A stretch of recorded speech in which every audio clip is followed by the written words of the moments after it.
On Overdrive this week, Porsche's baby sports cars get the iconic GTS badge and we find out what a difference it's made.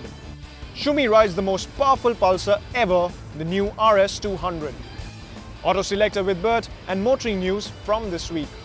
Hello and welcome to yet another cracking episode of Overdrive. Now, about a year back, Bert took out the Cayman S for a spin and came back mighty impressed with the baby Porsche. After that, we had the 300 convertible special, where the Boxster S was one of the convertibles, which also, by the way, was our pick of the lot. Now these two cars, the Cayman and the Boxster, are your entry points into the illustrious world of Porsche sports cars.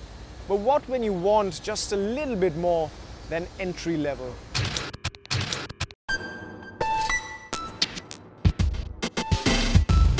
Now, I've said this before, buying a Porsche sports car in India is a bit confusing. There are plenty of 911s, and to make matters worse, their entry-level models, the Cayman and the Boxster, have a new variant, the GTS. And that's exactly what we've got today. So we have the Boxster GTS and the Cayman GTS.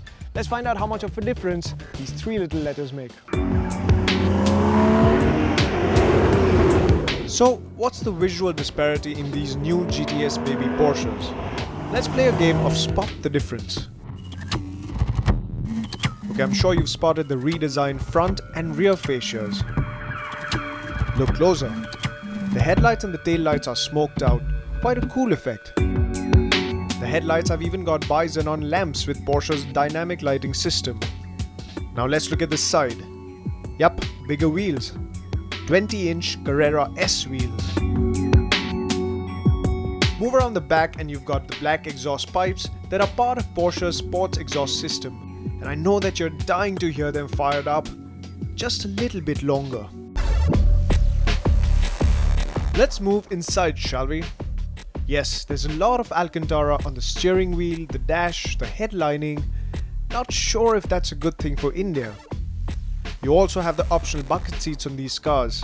Oh, and not to forget, the GTS badges on the insides and the outsides. Now Rod, since you've had your time behind the wheels of the Cayman GTS in Germany, I think you can take the convertible while I'll take the real sports car here. Well, it's breezy and sunny. I think I'll enjoy the wind in my hair.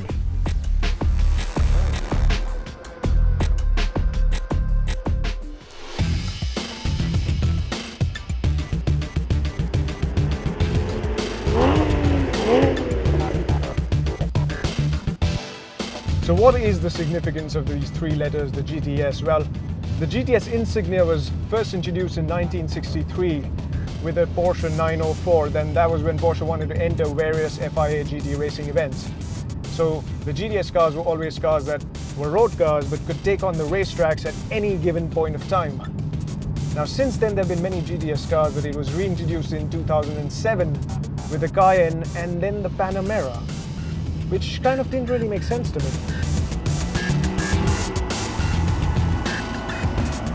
So for the first time since 1963, a GTS badge has been put on a mid-engine Porsche, the Boxster and the Cayman. But there's more to the GTS than just the badge. Under the GTS, guys, the 3.4-litre flat-six engine puts out about 15 PS more. So the Boxster does about 335 PS, the Cayman produces 345 PS. And these figures are freakishly close to the base 911s. That has only 10 PS more to boast about. Now since this is India and well, nobody really likes a manual gearbox, Porsche have continued with the dual clutch PDK automatic gearbox. Now since the PDK has always been a favorite with us, we've often said that it is possibly the best automatic gearbox in the world. We've never really complained, we've never really missed the manual as much most of the times. But sometimes in cars like these, you just wonder how much more fun a manual would really be.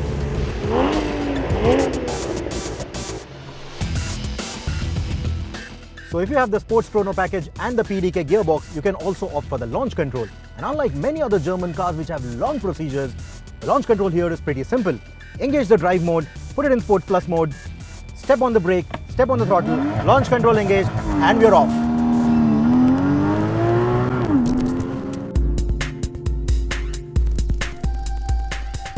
Now with the Sports Chrono pack, you also get the Sports exhaust as standard. So you either put it in the Sports Plus mode or press this dedicated exhaust button right here. So you go from this to this, a slight gurgle, to this.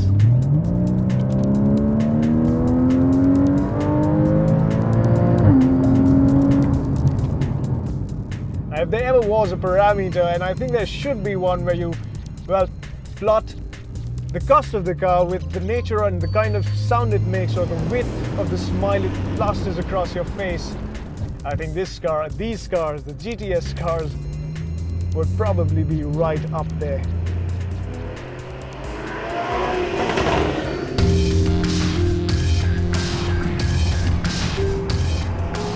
Both the Cayman and Boxster GTS gets Porsche's active suspension management system, the electronic damping system that you get with the 911 Carrera. A multitude of sensors gauge the body movement, acceleration, and road surfaces, and the PASM unit modulates the damping force on each wheel. There are two modes that you can select: Comfort, which keeps the dampers softer for everyday use, and Sports mode, the speed junkie in you, which makes the dampers a bit firmer. And under the highly unlikely circumstance that you're still not satisfied with the handling, you can opt for the optional carbon ceramic brakes and the torque vectoring system too. Now the reason why I said that the Cayman GTS is the real sports car here is because, as any engineer or race car driver will tell you, convertibles is for sure. They're for people who want to be seen driving fancy cars. And aerodynamicists will tell you that the coefficient of drag of a convertible is higher than that of a coupe. A chassis engineer will tell you and complain about the way they've had to strengthen the convertible chassis, thereby increasing the weight. Tell me, have you ever seen a GT car racing series or a tin top racing series, or even a rally for that matter, with an open roof car?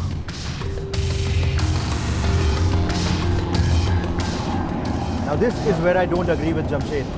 Sure, the convertibles were conceived with the whole idea of making you experience the thrill of driving with the roof down. But then convertible technology has come a long way. For example, the coefficient of drag, the difference between the Boxster and the Cayman, is 0.01. That's insignificant. And they almost weigh the same.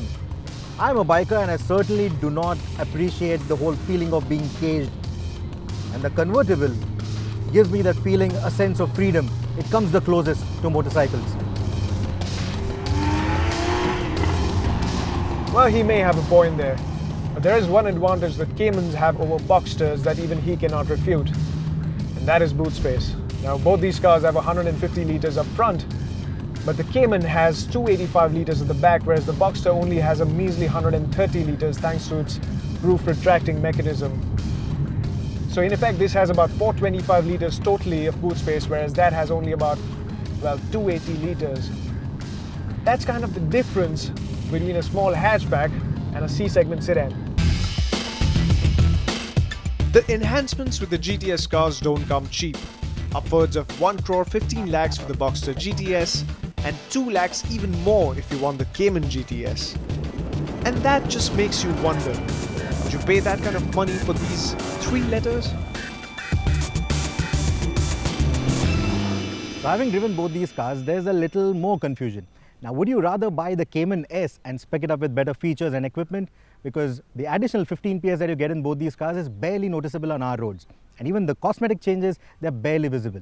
Or would you spend that extra money and get the base spec 911? But what you're also paying extra for is the GTS badge. Now, it's not just a high-end variant. What it also stands for is almost half a century of Porsche's GT racing legacy.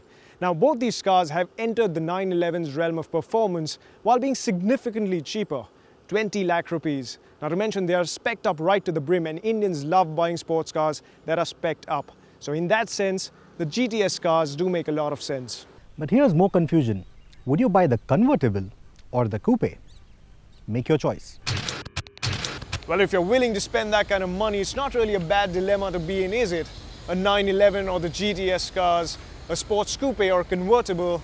Well, in either case, the result of your purchase is going to be truckloads of fun. On that note, it's time for a break. On the other side, we've got Auto Selector with Bert.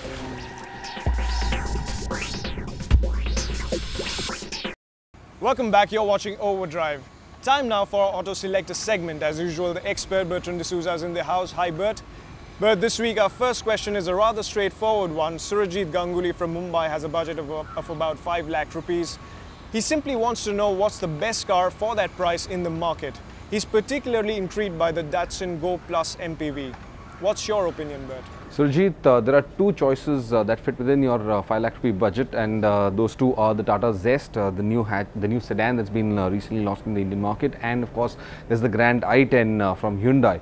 Now both of these cars come under that 5 lakh rupee bracket that you set for yourself. Actually a little closer to that, about 4,80,000 ex showroom, so you will spend a little more than the 5 lakhs probably on either of these two cars, but they are the two best choices in this segment. The Zest, like I said, sedan, fairly new car, great performance, good petrol. Both of these cars, however, let me add over here, are with petrol engines, so that's something you're going to have to live with at that price bracket. If you're looking for diesels, then probably you will have to go a little lower down the order, because it's not going to fit within that 5 lakh rupee bracket. As for the petrols, the Zest, good cabin, great set of features, good ride quality, and of course dynamic abilities as well, and performance and fuel efficiency from the petrol also fairly respectable for that segment. The Grand i10 on the other, fantastic build quality and finish. Hyundai's network is there to support that car as well, so you know the ownership value attached to that car is definitely tremendous. You will have to see which among these two cars fits the best requirement that you have, the needs that you've got. Do you need a sedan or do you need a hatchback? Either of these two cars are the best choices. Now on the Go Plus from Datsun, well, what you get is a 7-seater option, which is MPV-ish like. Of course, it compares itself against the Ertiga and the Mobilio, but technically, it's a lot cheaper than either of those two products. Good ride quality, but again the quality doesn't seem, the build quality and the material quality inside doesn't feel top notch. What you get essentially is a slightly different car from the Datsun Go hatchback, and if that was something you're not very fond of, you may not be very fond of the Go Plus. Its pure aim is to provide utility to 7 passengers who can be seated inside that. Beyond that, well, there are other and better choices in the market. Okay, our next question comes in from Hari Krishnan from Chennai. Now, he's been riding a Yamaha R15 version 2.0, but he now wants to shift to a slightly more powerful motorcycle with an upright riding position. My guess is that the touring bug has bit him as well. Now, he's looking at something like a Royal Enfield Bullet 500, but his concerns are the strong vibrations post the 80 kilometers an hour mark, which he's noticed with the old Thunderbird. Now, would you suggest the Bullet 500 for his usage, or should he be looking at something else?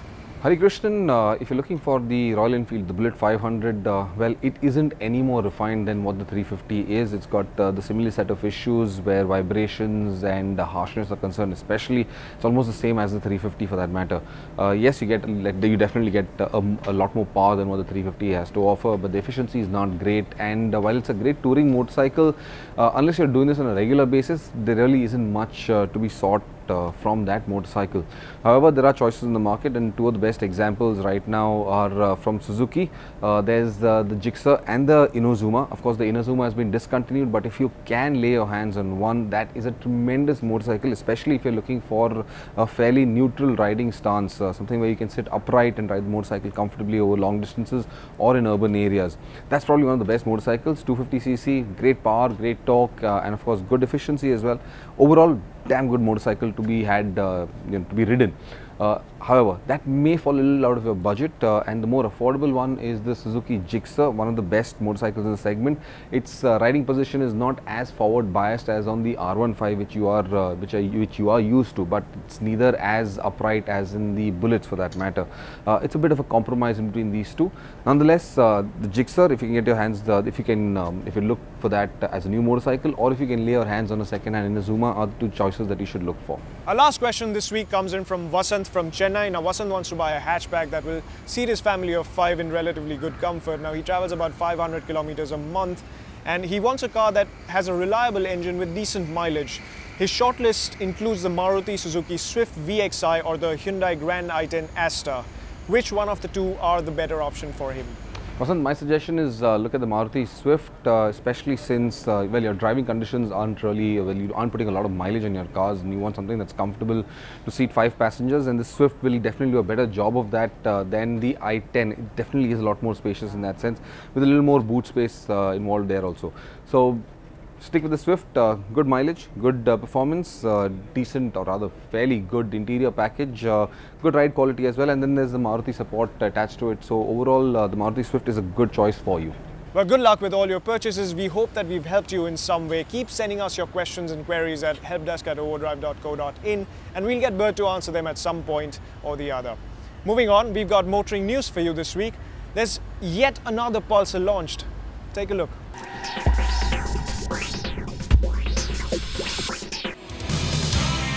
Bajaj has launched the Adventure Sport series of their motorcycles, the AS150 and AS200, earlier this week at an introductory price of 79,000 to 91,000 rupees ex-showroom Delhi. The 150cc Pulsar churns out 17 PS of max power and 12 Nm of max torque and will compete with the Yamaha Phaser and the Hero Impulse. The AS200, on the other hand, borrows the Pulsar 200 NS's 199.5cc carbureted engine and its power maxes out at 23.5 PS. Bajaj has given ABS a miss for both motorcycles, and you get an option of red, white and blue to choose from when you zero down on the motorcycle you want to buy. Well, Bajaj seems to be on a roll with their Pulsar brands. Time now for our final break, but when we are back, Shumi rides the other Pulsar, the RS200, which is the fastest Pulsar yet. Welcome back, you're with us on Overdrive. Now, Bajaj's Pulsar line has dominated the premium commuter space for a while now, but of late it hasn't received too many upgrades. Well, the new RS200 sets out to change that as the first of many new Pulsars to come. Here's Shumi on what he thinks of the new Pulsar RS200. We saw the bike for the first time at the 2014 Auto Expo. Since then, we've seen countless spy shots, we know the price, and today, finally, it's time to ride the new Bajaj Pulsar RS200. Let's see what race sport really means. The engine is the same 200cc unit from the 200 NS, but it has been worked upon. The head is new to accommodate fuel injection, and the throttle bodies are 4 mm larger than the carburetor on the NS. The fuel injection system is identical to the 200 Duke in hardware, but obviously the software is different. And finally, to aid the low-end performance, Bajaj used the slightly more powerful engine to work with lower gearing, 2 more teeth at the rear sprocket. The net result is a motorcycle that pulls nicely without any real peaks or valleys in its delivery, and get it up to about 6,000 RPM, and from then on, it sounds good and goes rather well. The NS is a really nice motorcycle around corners, so I'm not surprised that the RS200 is as well. What has changed is that the steering angle is 1 degree sharper, the wheelbase is marginally longer, and overall, the most important thing is it feels better to ride. It feels like it turns in a little bit quicker, it feels a little more like it's giving you nice feedback and you know exactly what's going on. Actually, it's a surprisingly pleasant motorcycle to ride. I was really happy to ride it. It's not a hardcore super sport, let's not say that it is, because for example the R15 is a lot more committed, it's a lot more of a sports bike than this one is, but I think because it's not that committed, this is probably the more useful motorcycle. As lovely as the cornering feel of the motorcycle is, the RS's styling is unique. Bajaj has chosen to execute this extremely busy design that blends a remarkable number of textures, panel, curves, stickering. There's a lot going on. Frankly, I was worried how the final motorcycle would turn out. The motorcycle is based on the 200 NS, so a lot of the mechanicals are shared with that motorcycle, and we'll come to that. But to create the Super Sport package, Bajaj had to create a fairing, and they've gone about it with this extremely busy design, which I have to admit is not too bad to look at in the flesh. It's not as frenetic as the photograph appears to be. So this, I'm still not a fan, but I cannot call this ugly. Bajaj are offering their first ABS option on their bikes with the RS. It is, however, a single-channel system, which means it only works on the front wheel. That's not perfect, but I understand the gambit.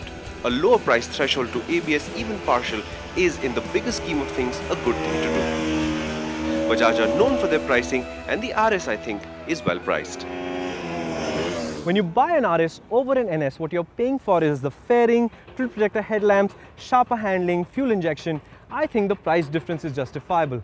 What I recommend though is that you do get the RS. It is the nicer motorcycle between the NS and the RS. You do get the ABS model if you can, because it's got ABS only on the front wheel, but having ABS is more important than not having it. It's a price difference again, but I think you should pay it. Well, that was the fully fed RS200. The company also recently launched the Adventure Tour, the AS200, and we'll get you a review of that very soon. But that's all we have from this episode of Overdrive. You can catch this episode along with all our other episodes on our YouTube channel, which is right here. You can also interact with us on social media, Twitter and Facebook and Instagram as well. And well, we'd love to interact with you. Until next week, it's goodbye.